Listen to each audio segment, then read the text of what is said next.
Welcome to week 16 of the NFL season and the second week of the fantasy playoffs. And after basically all of our fantasy studs decided to collectively get together and take off week 15, you may be wondering if you have a lineup that really has what it takes to go all the way. If you need some reinforcements or just need somebody to play in week 16, then I have just the video for you.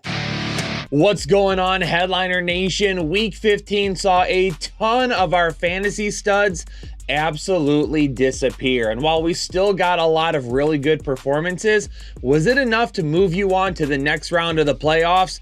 You might need some reinforcements. You may need somebody to just stream for 1 week. Whatever it may be, my waiver wire video this week is going to focus on guys that you could play in week 16 of the NFL season. Hit the like button for me, subscribe if you're new here, turn on the bell notifications, and let's hop into it because I've got running backs, wide receivers, and tight ends that could make an impact in week 16. And then I've got some options at the quarterback and defensive special teams positions that you may be able to utilize as well this week. Now for the running back position, I'm not necessarily ranking these guys in order of how I would pick them up because we have some question marks about several teammates right now. With Kansas City playing Las Vegas in week 16, a lot of people are going to be looking to CEH and Jerick McKinnon to maybe help propel their fantasy team. And this is now 2 straight weeks where Jerick McKinnon volume-wise just has not given you a whole lot to be excited about. But he's found the end zone. And this past week, he also threw a touchdown as well to give you a few extra fantasy points. If you need volume, if you need a safe floor, it's CEH because he's out snapping and seeing more volume both as a rusher and a receiver that you need to have a stable floor in your lineup. If you're shooting for a little bit more upside, then you could go potentially with Jerick McKinnon because Jerick McKinnon just seems to score when it's fantasy playoff time. For me personally, I'm looking towards CEH a little bit more than McKinnon this week. And if for some reason CEH is out there, he's going to be probably my top priority ad of this week because as of right now, when we look at the other options around him, we still don't know a whole lot on whether or not guys will miss to make the rest of these guys fantasy viable. And that goes for Tyler Goodson and Trey Sermon because as of right now, we don't know whether or not Zach Moss will end up missing in week 16. Now the matchup against Atlanta could end up being a decent one because they're potentially missing 3 of their interior defensive linemen this week, which is going to make it way easier to run on.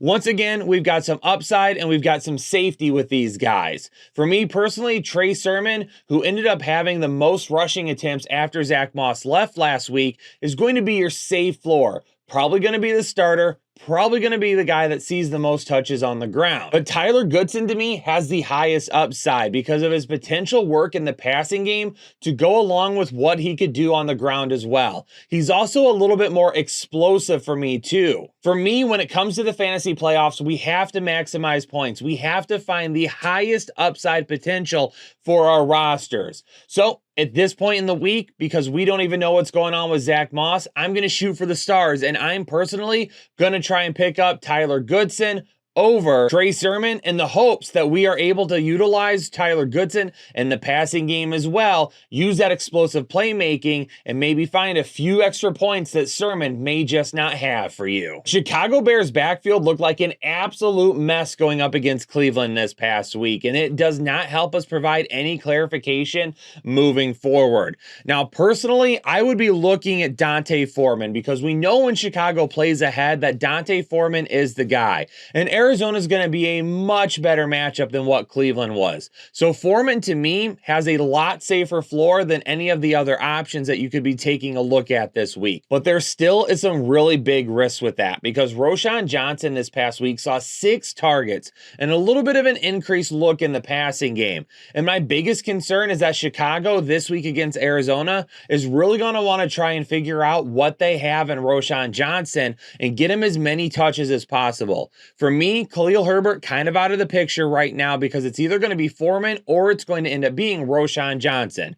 If you're in a PPR league and Dante Foreman has already been picked up, take a shot at Roschon Johnson. If you are looking for somebody to fill your lineup this week to give you the safest floor possible, let's go with Dante Foreman if for some reason he found his way back onto the waivers. Zamir White could end up having a pretty decent matchup this week once again as well, but a lot of that's going to come down to whether or not Josh Jacobs is going to be available to play. A lot of people took that shot at Zamir White last week, and it ended up working out for them. Will it continue against Indianapolis? Only time will tell if Jacobs ends up missing. All right, so moving on to wide receivers, these guys are in order of how I would prioritize picking them up and playing them this week.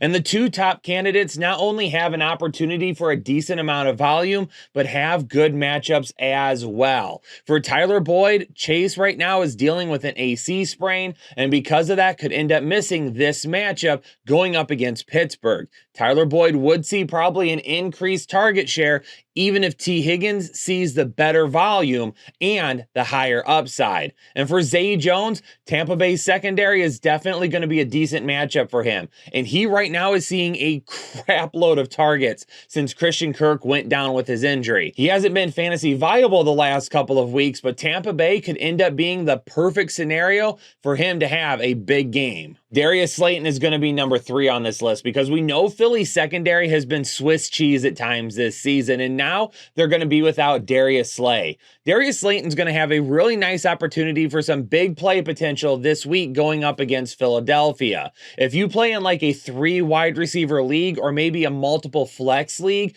there definitely is going to be an opportunity for Darius Slayton to have a good day in your lineup as that type of wide receiver 3 or second flex option. Now, the reason that he's not higher on this list is because of the fact that we just don't know who's going to be the guy on a weekly basis for the New York Giants. Does Jalen Hyatt end up being the guy? Does Wan'Dale Robinson have a better week? Darren Waller is back now. So for me, that's what's going to end up bringing the biggest risk for him. But the other thing that he's going to bring to the table is some big play upside against Philly. Dontavian Wicks does not have a great matchup this week going up against Carolina, but Christian Watson is probably going to be missing a second straight week after he didn't even find his way onto the practice field last week. And now Jaden Reed is dealing with a toe injury as well. Wicks has some big play potential and he's going to be utilized as such, but the matchup is really going to bring his ceiling down and we're just going to have to hope for maybe one big play. Not a big fan of this matchup for Noah Brown, especially not knowing whether or not CJ Stroud will be available this week.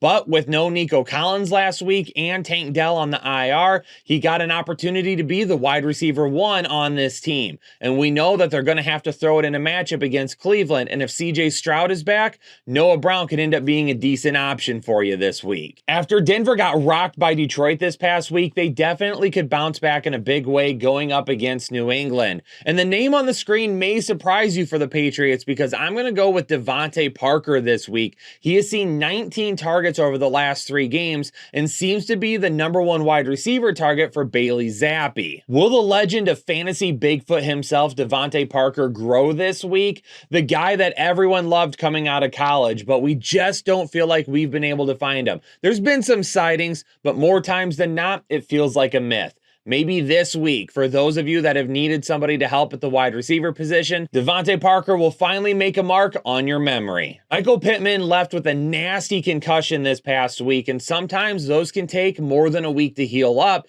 meaning that if he misses this game, it could end up being Alec Pierce or Josh Downs in week 16. And over the last few weeks, it definitely feels like Gardner Minshew has been looking to Alec Pierce a little bit more as the season has worn on. And because of that, and given this matchup, which is not going to be great, I'm actually going to look towards Alec Pierce to be the guy with a little bit more big play potential, even though it would be a risk whether you go with Downs or Pierce. Not many options at the tight end position this week, but we're going to be taking a look at those New England tight ends because Hunter Henry is coming off of another good game, and he gets the Denver Broncos this week that haven't been able to stop tight ends all season long, and then even more this past week against Detroit, allowing Sam Laporta to have a huge career day.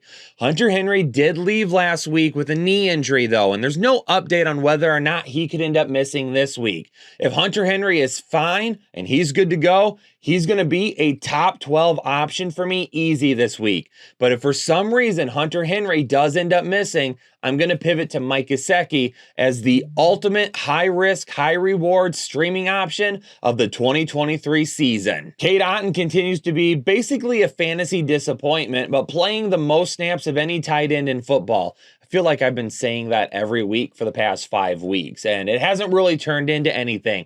But now he's going to get a Jacksonville defense that allows the 4th most fantasy points to the tight end position, and Baker Mayfield has been playing excellent the last couple of weeks. And finally, Tucker Kraft, the rookie for Green Bay. Luke Musgrave wasn't doing anything at the beginning of the season, and Tucker Kraft decided to show up here after his injury and be a fantasy viable performer for us. Carolina is a crappy matchup for him, but he's getting a lot of looks. And maybe with as tough a matchup as this is for the wide receivers as well, given the injuries, Kraft could still see a very low ceiling with a few dump-offs that result in 30, 40 yards, and maybe they do find the end zone. All right, we know everybody continues to deal with a lot of injuries at the quarterback position, and most of these guys have probably been snatched up already, but I've got a few streaming options if you need somebody in week 16. And Baker Mayfield would be my #1 priority this week because he has back-to-back games with 20-plus fantasy points, and he gets a Jacksonville team this year that is really weak against the pass. Definitely could see another high upside performance for him once again. Jake Browning's going to get a matchup with Pittsburgh this week. And since Joe Burrow went down with his injury, Jake Browning has been doing a really good impression of Joe Cool himself. He's been playing exactly like Joe Burrow, just without the sweet outfits and the massive contract. He should be a pretty steady option once again. Joe Flacco going up against Houston might be one of the safest fantasy options that we have. Just continues to amass volume. If Houston does have CJ Stroud back this week, it could be a pretty decent back and forth performance, or at least put Joe Flacco in an opportunity to throw it for a majority of the game. And Gardner Minshew's matchup against Atlanta isn't going to be favorable either, but we know that Gardner Minshew can put up some pretty decent games, and because of his rushing ability, does offer a little bit of upside to go along with it. All right, just a few options here for defensive special teams if you're looking to stream one this week. And Detroit's going to be first up, going up against a Minnesota team that is now on their 4th quarterback of the season.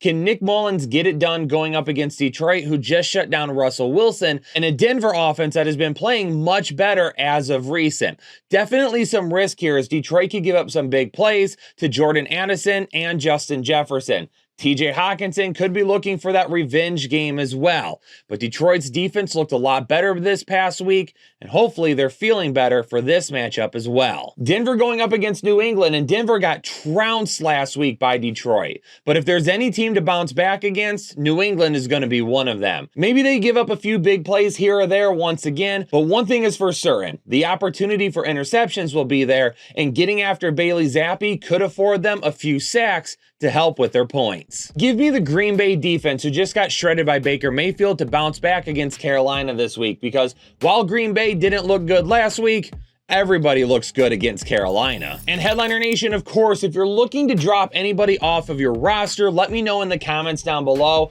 and I'd be more than willing to try and help you out and get to as many as possible. Just let me know what player you're thinking about adding and what player you're thinking about dropping, and I'll hit you with a yes or a no, and we'll get as many questions answered as possible. For now, though, I gotta go get my running back research started. Peace out, Headliner Nation. Stay safe and healthy, and I'll catch you all on the next episode of the Fantasy Headliners.